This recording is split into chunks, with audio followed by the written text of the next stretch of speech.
It was a busy, bustling day on the island of Sodor. All over the island, steam engines and diesel engines were happily working together. Sir Topham Hatt came to see Thomas. "The quarry has an important order to fill," said Sir Topham Hatt. "I need an engine that is both useful and reliable." "I won't let you down, sir," whistled Thomas proudly. But when Thomas arrived at the quarry, he had a nasty surprise. "Oh, it's you," wailed Diesel. "What are you doing here?" "I'm here to help Mavis," puffed Thomas proudly. "Steamies can't help, not like a diesel." "That's not true," said Thomas crossly, and he began working at once. But Diesel was soon up to his old tricks. First, he shunted Thomas under the hopper. "Cinders and ashes," spluttered Thomas. Then, when Thomas let off steam, Diesel sniffed loudly. "What's that horrible smell?" he cried. "Oh, it's just a stinky old steamy engine." "How rude," exclaimed Thomas. "No wonder Sir Topham Hatt is thinking of scrapping Steamies." "I don't believe you," huffed Thomas. But he was upset.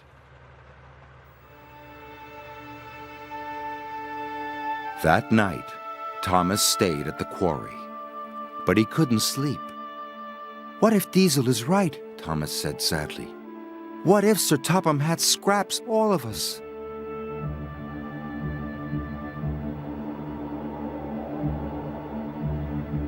Thomas was worried. The next day, Salty had arrived. "Ahoy there, me hearties! Fresh diesel from the mainland!" After he had been refueled, Diesel's engine started to rev faster and faster. "Ha ha!" he chuckled. "This new fuel makes my axles tingle." "Coal doesn't make my axles tingle," sighed Thomas. "I wish I could have fresh fuel." Even Mavis was excited by the new fuel. "Oh my," she said. Thomas was feeling left out. Soon Diesel was showing off. "I'm the fastest engine in the world," he boasted. "Look at me go!" Suddenly, Diesel's engine coughed. Then it started to splutter. Black, smelly smoke billowed from his exhaust. "I feel sick," wailed Diesel. Mavis started billowing smoke too. "So do I," she groaned. The quarry manager was upset.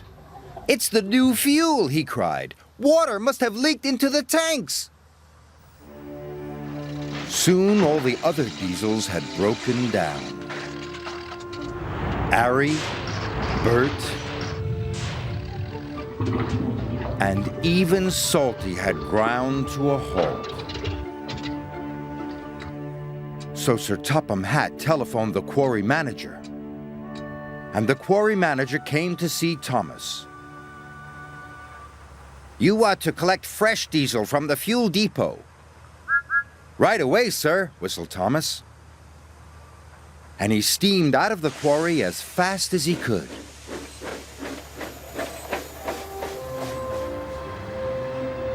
At last, he arrived at the fuel depot. "Give me all the clean fuel you've got," Thomas cried. "This is an emergency." "We'll soon have you loaded," said the workman.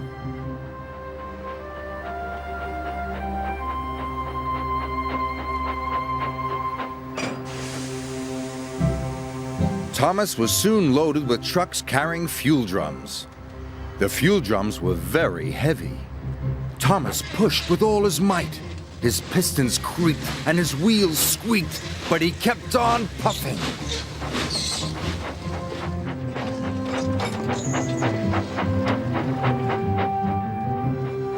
Thomas trundled all over the island with fresh fuel for everybody. For Salty, for Ari, and for Bert.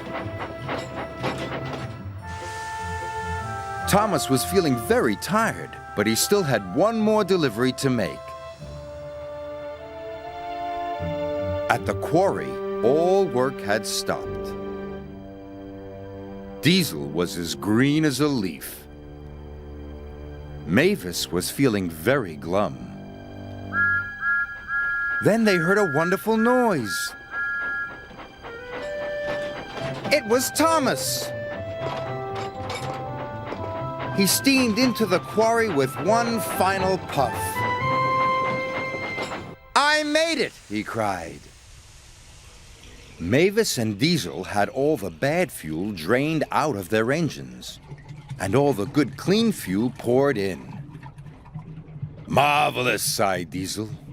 Thank you, Thomas, purred Mavis. Soon the quarry was clattering with the sound of work.